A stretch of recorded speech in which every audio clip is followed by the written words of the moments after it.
All right, so we're on step 5 of creating a certificate in Google, and we are going to talk about adding the fields to the template.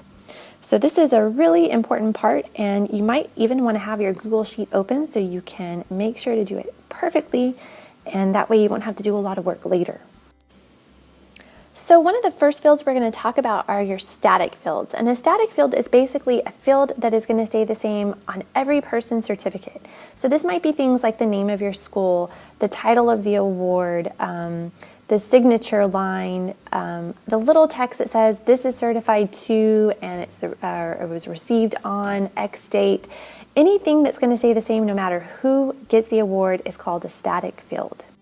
You also have dynamic fields, which will change based on who's the recipient of the award. So that might be things like name, date, a teacher's name, the type of award, the amount given, anything that is fine-tuned or just about that one single person.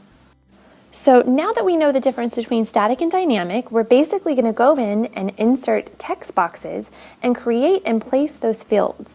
So starting with the static is probably the easiest because then you're going to know where you're going to need to put that dynamic field. So go ahead and start getting that, go ahead and start getting those static fields placed on to your certificate. After all the static fields are there, then you are ready to insert text boxes for your dynamic fields. And when you insert a text box for a dynamic field, it's important, there are two important things. The dynamic field has to have the greater than, less than signs, 2 on each side of the text. And the text should match the text in the header.